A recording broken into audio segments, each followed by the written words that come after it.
Meanwhile, somewhere in the world of Great Sin, a report about the potentially scoutable candidates was being presented. At first, the report about the students who have already enrolled in Rodlin's academy was being analyzed. The one analyzing the report was Sinclair Calche, an Aura Master Duke who was also an officer. Smirking with amusement, he stared at the tablet and stated that the Everlast Company's daughter had created a new type of potion, further questioning if they were making it available commercially. His assistant responded affirmatively to his question, further stating that they had named it the Everlast Potion and were currently monopolizing its sales. Instantly, the Duke asked her if she had a sample, to which she responded with a "Yes, sir." Staring at the potion, he wondered how it was too small and told if she already made this while only being a first-year student. Surely many people will try to recruit her when she graduates, to which the assistant pointed out that was the reason why they needed to connect with her now. Agreeing to her, he further told her to check if there were any others who have got their eyes on her, and instantly drank the potion. With a look of jealousy, he clenched the empty potion bottle tightly with his hand. Curious by his reaction, the assistant maintaining her glasses asked how it was. Staring at his clenched fist, he exclaimed how the potion surprised him, further commenting how it was several times more effective than the ones currently available on the market, claiming it had no side effects, and if they manage to commercialize this, it will revolutionize the market. Addressing His Excellency, she explained there was another thing worth taking note of. Pointing at the tablet, she told how the report stated that the potion was co-created. Staring at the report with Andreas's picture, he instantly recognized him to be Cain Cromwell's son. But he still couldn't comprehend and questioned if he had a talent for potion making from the beginning. Pointing her finger up, she exclaimed how it didn't seem like it, as there was also a rumor circulating, saying that he took advantage of her. But the Duke questioned if it were to be true, then would there be any reason for her to add his name, to which she replied with no further stating, since neither household holds any particular relationship to the other. Interrupting her with a yawn, he told her that they should investigate it, and if he had awakened a talent, then add him to the scouting list. Writing all the instructions down, the assistant claimed she understood, while the Duke, closing his eyes, laid back on the chair. Later that night, somewhere in the world of Great Sin, as the rain poured, a mysterious man holding a glass of wine asked his underling how the end-of-year award ceremony was going. The underling responded how it was going just as planned by His Majesty, and that the Cromwell family would be demoted. Meanwhile, hearing this, the mysterious old man could not contain his excitement. Stirring his glass of wine, he called the name Andreas Cromwell. He gave a cunning smile as he opened his eyes wide open with a look of anticipation. He claimed that he was looking forward to seeing if Andreas was different from his father. Meanwhile, in the dormitory, Andreas was swinging his sword relentlessly. It was his 9,999th swing. As he gasped for air, he drew back his sword and took a long breath, preparing to launch for another strike. He swung the sword with immense force as he completed his training of 10,000 swing. This left him exhausted, making him fall to the floor trembling as he took deep, long breaths to recover. He instantly reached for the potion that was on the table. As he drank the potion, he wondered how it would be impossible for him to do it without these potions. The regeneration potion increases the recovery rate of his muscles, while the healing potion takes care of his fatigue, and by adding the physical reinforcement potion, he had basically created a system to train infinitely. Looking at the potions, he thought how it was a gamble, but concluded that evolving his potion brewing talent was the right choice. Reminiscing about the time he evolved the talent, he wondered how much he stressed at first, but after some time he decided to evolve it anyway, since the risk was low enough. When he agreed to the evolution, multiple system notifications popped up stating that he had successfully evolved the potion creation, which had further been upgraded from ordinary to extraordinary. The results were so amazing that he felt like an idiot for even worrying about it. He can create way more potions now as the success rate and creation speed increased substantially as well. As long as everything kept going that way, and he did his best, he was convinced that he will be able to grow well. As he continued resting, he thought if he could get a good corpse and some items, he wouldn't need to worry about his fight strength, and since Sharon was always away, he couldn't sell a page of sloth to him immediately. Whenever he visited Karen's office, all he could find was a note stating he was away due to an urgent business trip. He questioned if Sharon was in such a bad mood that he went traveling, and couldn't even let his disciple know, further exclaiming why he was so petty. After freshening up, he got annoyed by the thought that he had no other connections besides him. However, since he had medical botany classes tomorrow morning, he concluded that he should stop worrying and go to sleep. The next morning, as Andreas arrived at the classroom, all he could see was a notice on the board today from Professor Vauban stating that today's class will be taught outdoors, as was notified via their tablets. Andreas was left in a state of panic. He realized that this was all Vauban's doing. Trying to contain his anger, he wondered how Vauban must be laughing at him, further questioning himself if he knew Andreas didn't have a tablet and whether he was using it to get him. Hurriedly, he ran towards the garden, wondering what the hell he was thinking of doing with the students. He reached the Rodland Academy garden, where the class was being held. He stood in a state of shock as he witnessed everybody so busy on their own. As he looked further, he saw everybody experimenting individually and making potions. Some were in a panicked state as they couldn't figure out the right ratios, while some were running hastily, leaving him puzzled as to what was happening and why everyone was hurrying so much. With a surprised look, he realized it was an exam somehow. Suddenly, his thoughts were interrupted. He gave an annoyed look as heard Vauban addressing his name, saying he was late. Without any hesitation, the professor continued to mock him, saying how it seemed like he was so busy with his own research that he didn't see the notice. Biting his lips in frustration, he wondered how immature a person could be. Abruptly, somebody pulled his robe, leaving him surprised.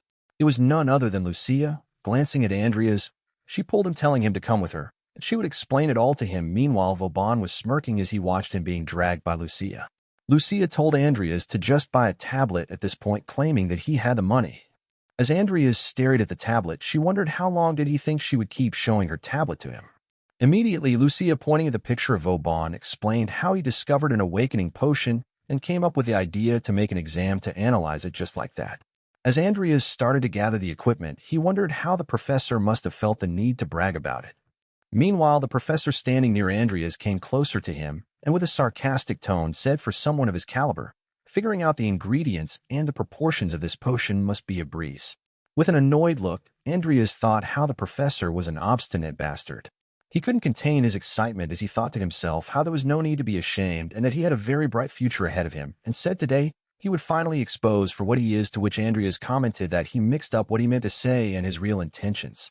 As he realized his mistake, he was even more furious at Andreas as he thought he was someone who took advantage of Miss Everlast, the rising star of the potion world, claiming him to be nothing more than a trashy student. Paying no attention to him, they continued focusing on their experiments. 4 hours later, the test had finally ended. Witnessing the results on his tablet, Vauban was too stunned to see the analysis test results, where the first one to complete was Lucia, who finished at 1 hour, 22 minutes and 16 seconds with a 100% success rate. The second one to complete was none other than Andreas, who finished at 2 hours, 4 minutes and 33 seconds, also with a 100% success rate. However, with 96% success rate, Talon finished it at 3 hours, 23 minutes and 1 second. Vauban still couldn't comprehend how Andreas, who was late, had come second, and that too with a 100% success rate. Meanwhile, another invigilator who was pretty sure claimed that there was no cheating of any kind during the exam. Seeing the results, even his classmates were dumbfounded as one of the students exclaimed that Andreas really had a talent for making potions.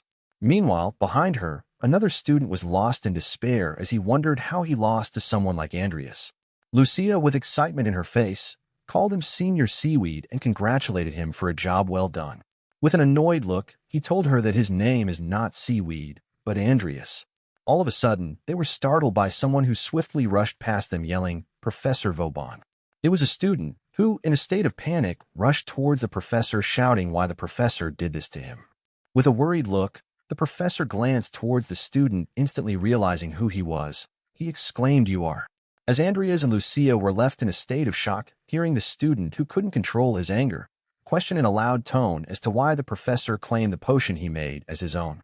The student, who was furious at the professor, asked him how he could do this and further claimed how he knew more than anyone else how much effort he put into making that potion. Every student who was standing there was shocked to hear his accusations, as one of them whispered if Senior Giralf wasn't mistaken, while the other one claimed how he never expected the teacher to be the type to do something like this.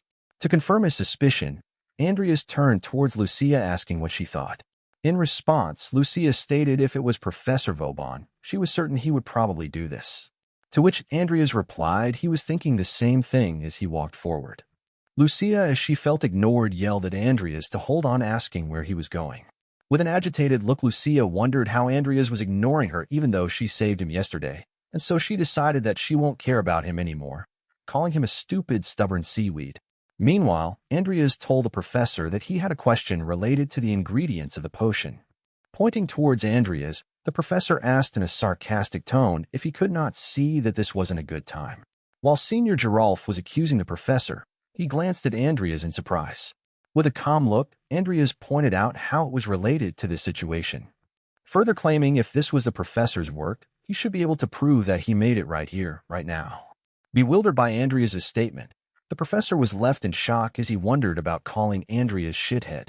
The professor tried to stay calm, while Senior Giralf, with a pleased look, asked what he meant by proving he made it and questioned if he meant something like the Magic Tower examination. Agreeing to his statement, Andreas questioned the professor if he had truly made the potion, he should be able to explain why he used which materials easily, further commenting if perhaps he was not confident enough.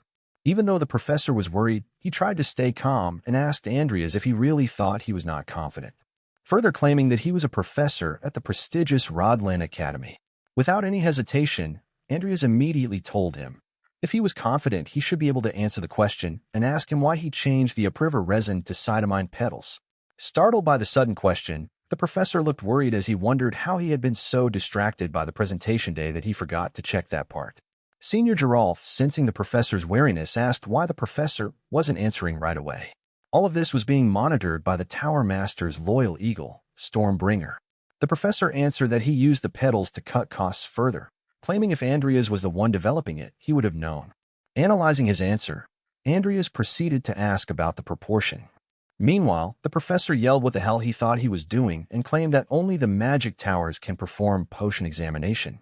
Without paying much attention to him, Andreas asked his last question as to why he used the more expensive jelly beetle instead of papina powder. The professor couldn't answer the question as he stood in complete silence being watched by all of the students. All of the students who watched all this started to whisper among themselves as to why the professor wasn't answering. Meanwhile, the professor could only clench his lips in frustration as he did not know the answer. As the students were gossiping among themselves, one of them questioned if he really stole it, while the other one told to think that even the professor would think to claim the research of his students as his own. The professor was left in an embarrassment as there was nothing he could do now. So he clenched his fist as he tried to come up with an answer and said that it was because paprika powder had a hallucinogenic effect. And so that was the reason why he used beetles, even though they were more costly. Hearing his answer, Senior Giralf called Professor, stating that it wasn't why he used the powder. The reason why he used the powder was because the powder gets heated for a long time while the potion is being made, which can give the one who consumes a stomach ache. This left the professor even more panicked as he yelled how they were wrong, and it was definitely because of the hallucinogenic effects. To which Senior Giralf told that he just remembered something and told him that he did tell him the powder had side effects but didn't tell him that it was a hallucinogenic effect and questioned him to explain how he came up with the answer. Hearing this left the professor dumbfounded. Abruptly, one of the students pointing towards the professor shouted, asking him if he didn't have any shame as a scientist, while the other one accused him, stating that he would go this far to steal credits from his own disciple, further ordering him to resign right now. The professor was too stunned to hear all these accusations from his students, while Andreas glanced at the students as he witnessed all this. The students continued to accuse him, calling him a thief and a scammer, which made the professor clench his teeth as he was about to lose his temper. Immediately, he screamed in frustration, claiming that they were the scammers. Pointing at Senior Giralf and Andreas, the professor stated that the two of them planned all of this, further yelling that he would report to the disciplinary committee. Hearing this from the professor, Andreas wondered how he really reached rock bottom, and that when a child throws a tantrum, there's no choice but to leave it to the adults. Meanwhile, the students behind him were shouting how they should boycott the professor and that he would be the one to be punished. Andreas again told if he was so annoyed, he could ask Sir Alvin to set up a place for him to explain everything. The professor opened his eyes wide open in amazement as he heard Andreas. Andreas instantly reached inside his pocket, telling that it would be possible, and took out the card given to him by Sir Alvin and said he was being sponsored by him, so it was possible. Meanwhile, Senior Giralf glanced at Andreas in surprise. Lucia, who was watching all this, was impressed as she wondered how Andreas was using the card given to buy the materials to threaten him and thought maybe he would actually fall for it. All of his anger turned into shame as he opened his fist, trembling in fear. Looking at the professor, Andreas questioned him what's wrong and asked if he didn't want to explain himself. Meanwhile, hearing this, the professor could not control his trembling, and it looked like he had been caught. The professor stood in complete silence as he could defend himself anymore. Meanwhile, Sir Alvian, who was watching all this commotion happen, wondered how a brat like Andreas misused the card that was given to him to threaten the professor. As the professor fell to the ground ashamed of his actions, Bart Alvin monitored all this with the eyes of his eagle and thought about how the Professor Vauban was stealing his disciple's potion, and since he caused such a commotion, he would definitely make him pay for it later. But the most surprising part for Bart Alvin was how Andreas had really done his research, and with a cunning smile, he further wondered how cheeky it was of Andreas to use his name. As he analyzed Andreas's actions, he was certain that he knew the theory and ingredients behind the awakening potion. As the eagle flew away, he concluded how it might be possible that Andreas would discover a new medicine before the year ends. Meanwhile, the professor, who was looking down, ashamed of his actions as tears filled his eyes, could not utter a word. Instantly, the eagle was high up in the sky as the tower master claimed how he would be looking forward to it and called Andreas Cain's son. So the eagle flew past the clouds away from the commotion. After the commotion had settled down, Andreas decided to head to the Academy's cafeteria. As he sat down to have his lunch, he was accompanied by Lucia and Vivian, who sat in front of him. Lucia, staring at Andreas, wondered how he actually invited her to eat together, but could not comprehend how it would be in the Academy's cafeteria. Meanwhile, Andreas, who was chewing his food, asked Lucia if she was not going to eat, further claiming that it was really good. Flustered by his question, Lucia responded saying she would and grabbed the food in front of her while Vivian, sitting beside her, was calmly enjoying her meal. Suddenly, Lucia shouted it was hot as she grabbed her hands. Witnessing all this, not only Andreas and Vivian but everyone that was near stared at Lucia in confusion. Andreas, picking up the steak, sarcastically called Lucia "rich lady" and told her that she should do it like that, further demonstrating it to her. He instructed her to grab the steak from the edge like that and then drown it in sauce. As Lucia tried to defend herself, claiming that it didn't matter how rich she was, Andreas raised the piece of steak near her and gave it to her. Puzzled by this, Lucia stared at the steak, wondering how Andreas could also enjoy eating in the cafeteria. As Lucia grabbed the steak for Andreas's hand, Vivian glanced at them and requested a piece for her too. Meanwhile, Lucia glanced at Vivian as she chewed her steak. Confused by her sudden request, Andreas asked what she meant. Pointing towards Lucia's steak, Vivian said that she wanted a piece too. This reaction by Vivian left Andreas amazed, as he never expected Vivian to say something like that. With a smile on his face, Andreas grabbed another piece and offered it to Vivian. As they finished their meal, they decided to leave the Academy's cafeteria. While they were leaving, Lucia called Andreas Sr. and asked when he was going to buy a tablet, and further pointed out that if he had one, he would have been notified if an event like the one today were to happen again, and that he wouldn't miss it, and claimed it would be useful, to which Andreas responded stating he was saving money right now. Unpleasant with his answer, Lucia told him that it was not even that expensive in the first place. Then Andreas sarcastically replied that nothing was expensive for a rich lady like her. Understanding the sarcasm, Lucia instantly called Andreas seaweed. Meanwhile, Vivian was still blushing as she wondered how Mr. Fairy gave her meat. Vivian, with a pleased look, turned towards Andreas and asked if Mr. Fairy also wanted her reward, to which Andreas turned his gaze in panic, stating no need, and further asked why Vivian was even calling him Mr. Fairy. Puzzled by all this, Lucia stood wondering what Mr. Fairy meant. As they walked forward, Andreas, pointing to his left, told the both of them that he would be going now. Listening to Andreas, Lucia was dumbfounded and questioned him what he meant, as they just ate, but still bid Andreas a farewell, stating how she would see him later, to which Andreas waved goodbye, calling Vivian, telling her that he would see her later too. Meanwhile, Vivian kept waving her hand while her gaze was fixed at Andreas. Instantly after they bid their farewell, Andreas left them and walked away towards the opposite direction.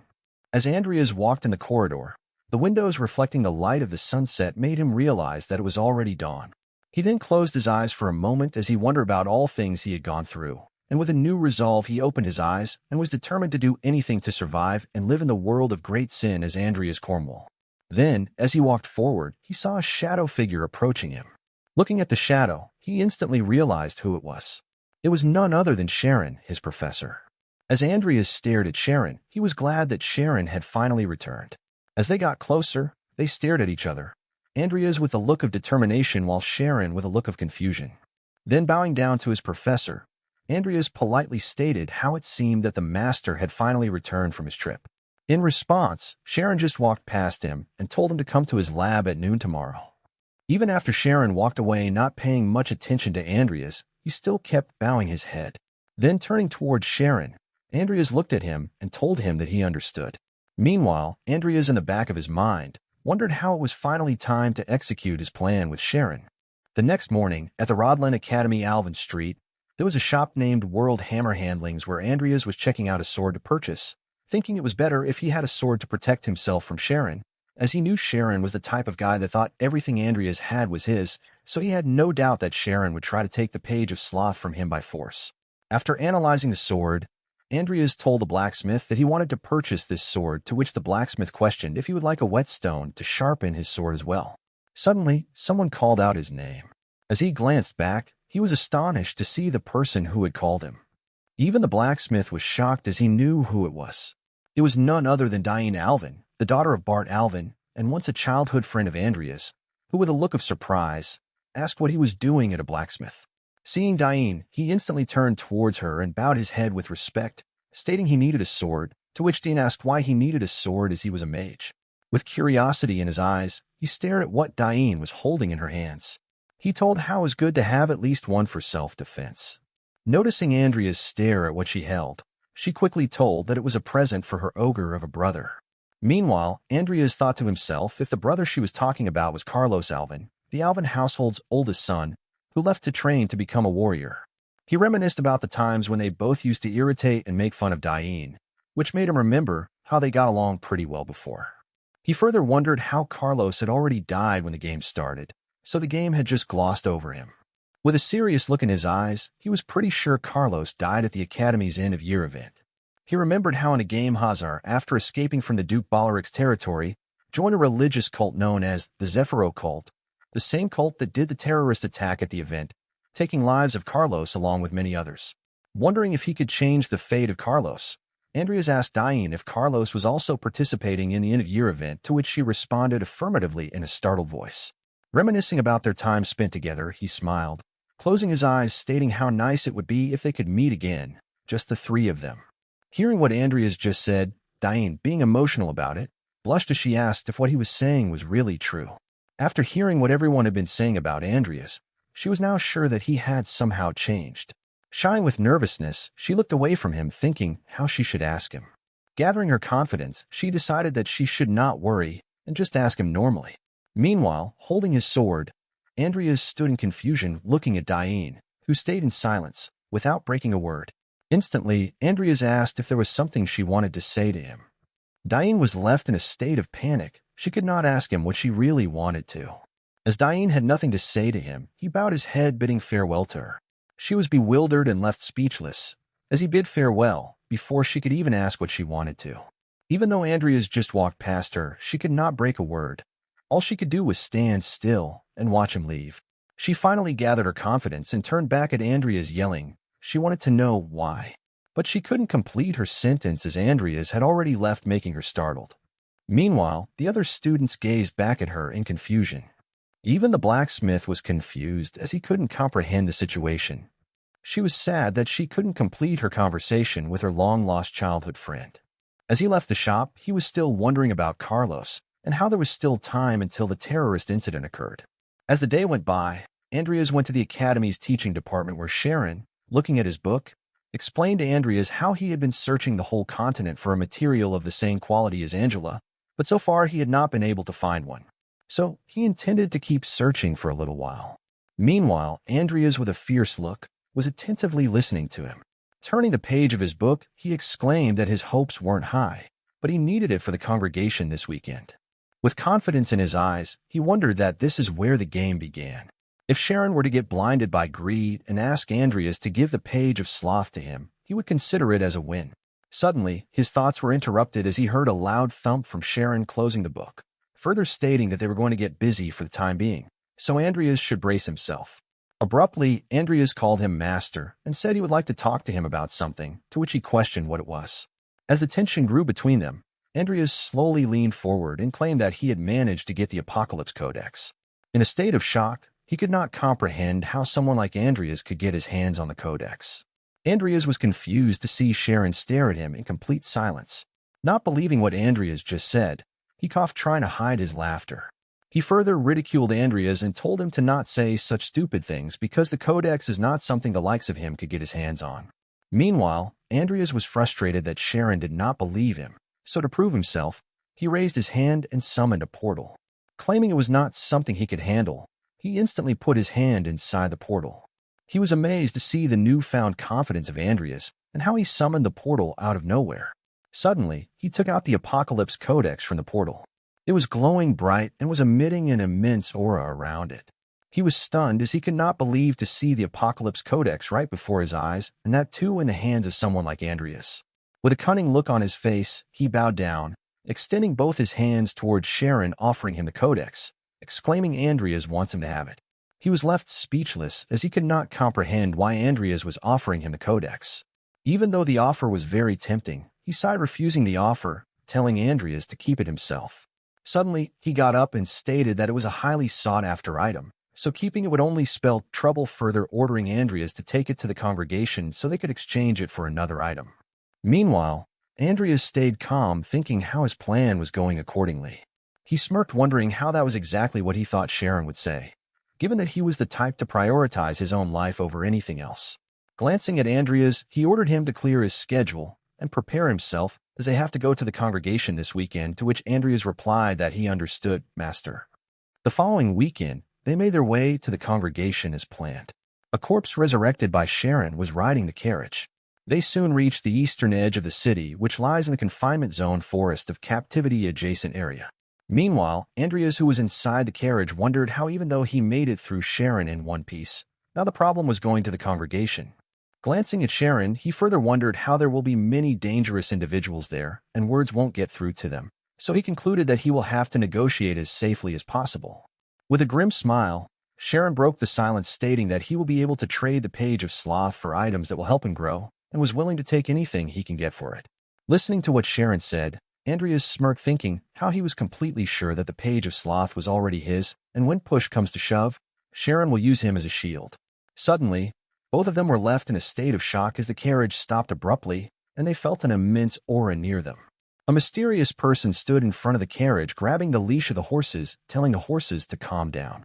Sharon used his resurrected corpse's sight to see who the mysterious person was.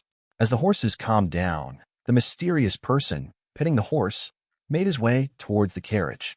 He reached the door of the carriage and greeted them. Glancing towards them, he smirked and confidently stated how they were going to the congregation, further asking if he could tag along with them. Andreas, with his eyes wide open, gazed towards the mysterious person as he recognized who he was. The mysterious person entered the carriage and sat in front of both of them like he owned it. He was relieved and thankful that he got a ride. Meanwhile, both of them stayed in complete silence, as they could not comprehend if it was fate or all of this was planned. Instantly, he sarcastically commented that the ride was not that great, though. Meanwhile, Andreas, glancing at him, wondered it was none other than Salem, one of the continent's greatest 10, who was even willing to deal with the forbidden for the sake of exploring, thus giving him the name the Devil in pursuit of the truth. Being the cautious guy he is, he thought if the information about the page of sloth got leaked, then the situation they were in might not turn out well. Meanwhile, Sharon did not look pleased. He had a dissatisfied look on his face. Suddenly, he was shocked as he heard Salem ask what was with his expression. His veins started popping as he widened his eyes in amusement, asking if Sharon was dissatisfied since he was going to the congregation.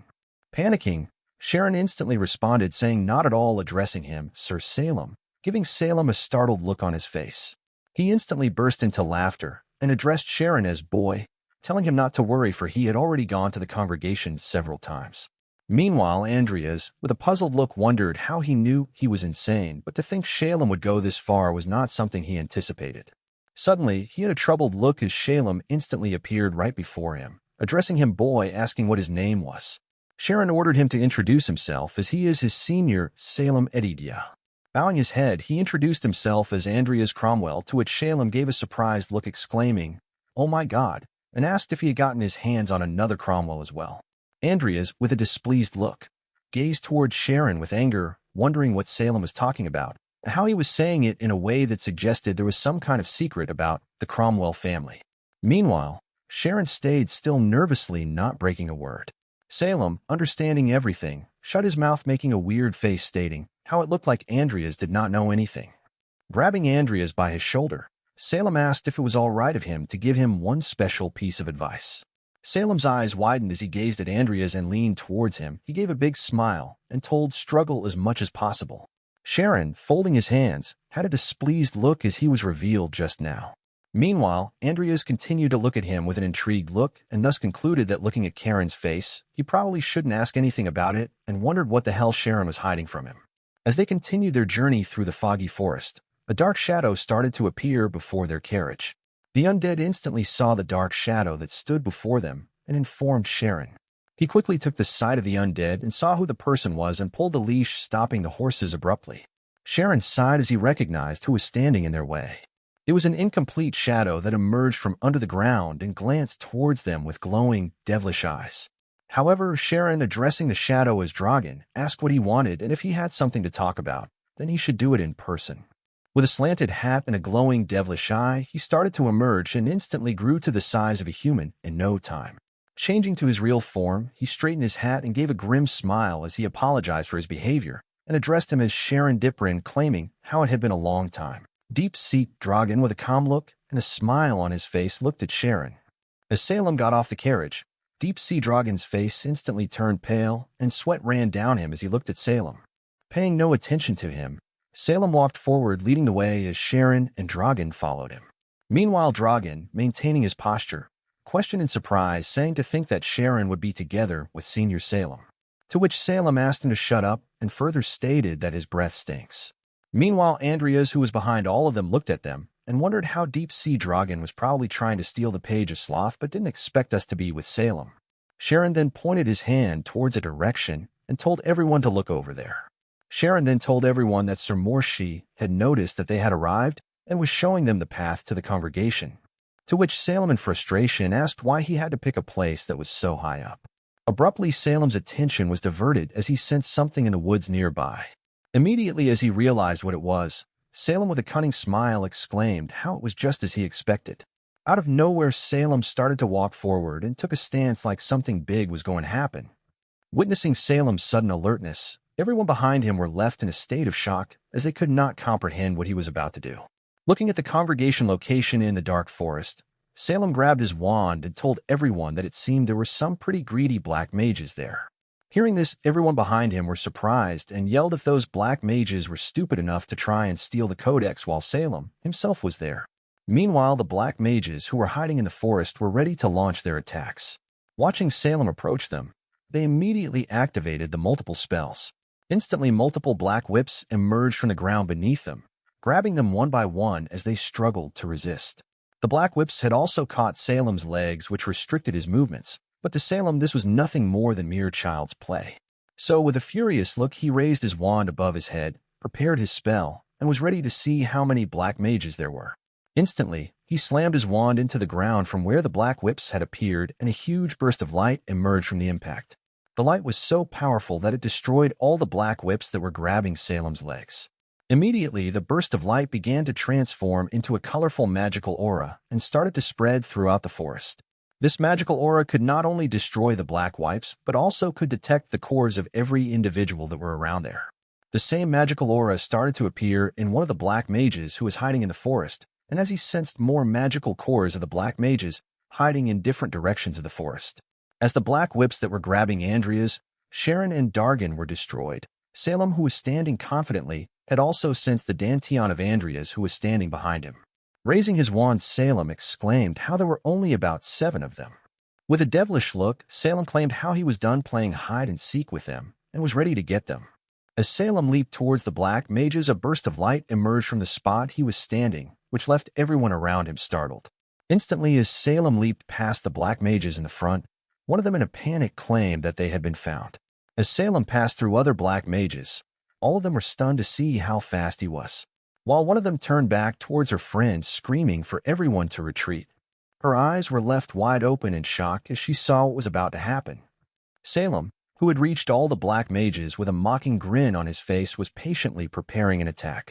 Instantly yelling, "Found you!" Salem, standing on the branch of a tree, launched his monstrous attack, aiming towards all the black mages that were present there.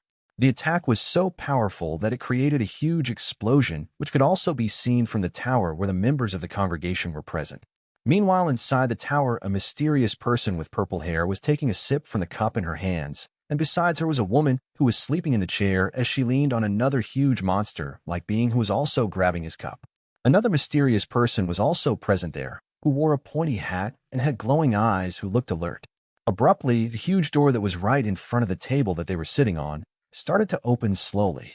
As the door opened, Salem called for more she, stating how it had been a long time that they had not seen each other. Meanwhile, Sharon, who was behind Salem, bowed his head and greeted them by calling their names more she, Jester, and stated how it had been a while since they met. While Jester, wearing a pointy hat, exclaimed how even Salem himself had come.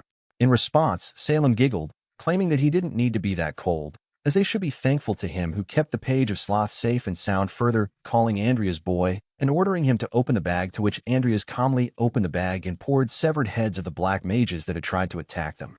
Members of the congregation were left in a state of shock. Everyone who was around there were confused to witness the commotion that had happened in front of them. Jester, who was standing up, responded how that was an emergency meeting where there were not many of them, and still he committed such an unnecessary murder. Meanwhile, Andreas, in the back of his mind, was wondering how those were all intermediary and higher-level black mages who were pretty annoying to deal with back in the game, and that Salem managed to deal with them just by releasing his magic power. He concluded that Salem was truly a force to be reckoned with. Meanwhile, Salem, with a puzzled look, claimed that without him there, they wouldn't even be able to get a glimpse of the sloth.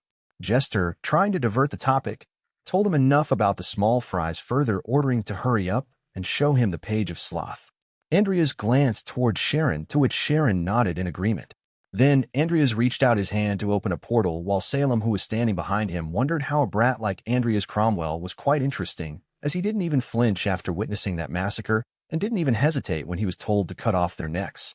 But the thing that intrigued him the most was that Andreas had a dual core trait just like him, which he realized in the forest when he was using his detection spell. As Andreas was opening the portal, Salem slowly sneaked behind him while Sharon and Dragan stared at him in confusion. Instantly, as Salem reached behind Andreas, he blew air in the back of his neck. Agitated by his actions, Andreas turned towards him, asking what the hell he was doing. In response, Salem, with a joyful look, claimed that he had taken a liking to Andreas. Meanwhile, the one with the purple hair yelled at Salem, asking him what he was doing. Jester, agreeing to her, told him to stop with the jokes right there. But Salem, unbothered by all their comments, leaned towards Andreas and told him that he would definitely help Andreas out someday. But just once further, Salem said he could see that as a favor, as he had some affinity with the Cromwell family. Listening to Salem, Andreas looked at him in bewilderment as he questioned himself if he had just made a promise to him. Andreas knew that Salem was someone who never broke his promises, and even that there were numerous times in the game where he kept his promise, no matter what. So, considering all this, Andreas thought if he had Salem's help, he shouldn't change his plans a little. Instantly, the portal opened and Nickel started to walk out from it. Nickel, as he walked forward, he held a page of sloth in his hands and showed it to everyone present. As the members of the congregation watched Nickel hold the page of sloth, they were certain that it truly was the real diligent sloth. At the same time, behind Nickel, Sharon stood in complete silence as he wondered when Andreas had summoned an undead. Meanwhile, Salem asked Andreas if he had really entrusted the codex to a skeleton, to which Andreas agreed in response. Staring at the page of sloth in Nickel's hands, Salem exclaimed how Andreas's undead must be pretty durable then. Then Andreas glanced at Nickel and took a long breath as he closed his eyes and told himself to calm down.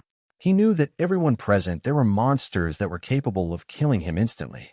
So he thought about how he didn't want to take any chances with those monsters.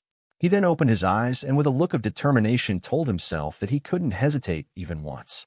Meanwhile, all the members of the congregation were discussing the page of sloth amongst themselves as they needed to decide on the best course of action. But to their surprise, in that very moment, Andreas slightly leaned towards Nickel and told him to go back. He then immediately grabbed his sword and quickly drew it out from his shed. The members of the congregation were left in shock as they turned towards Andreas and the page of sloth. But it was too late, as Nickel had almost completely returned back to his portal with the page of sloth. Salem stared at Andreas as he could not believe what he was doing. Not only Salem, but all the other members along with Sharon and Dragan were also surprised as they witnessed what was happening right in front of them.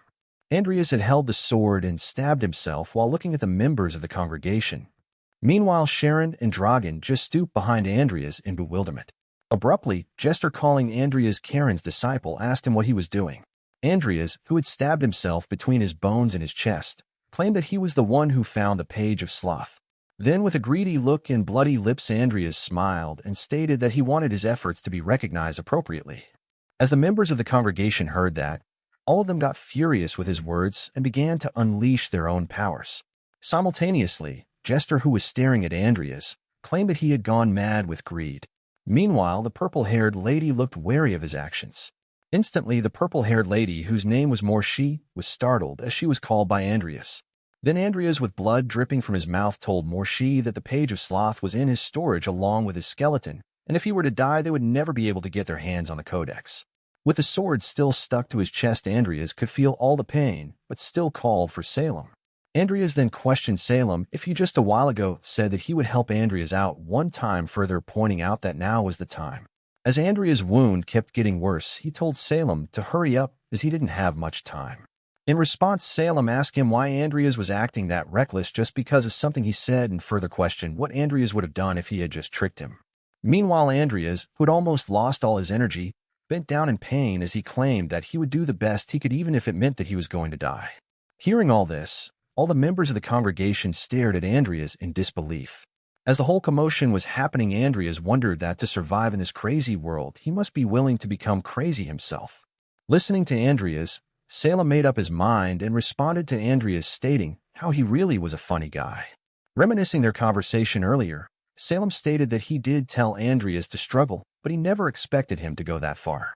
Instantly, a bright green light started to emerge from Salem's wand, which left Morshi, along with everyone, stunned.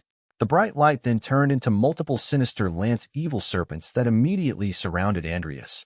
Many evil serpents were being released by the wand in Salem's hand, while he proceeded to tell Andreas that if he insists. Then, with the most ferocious smile, Salem, the devil in disguise, claims, stating that he had no choice but to kill them all.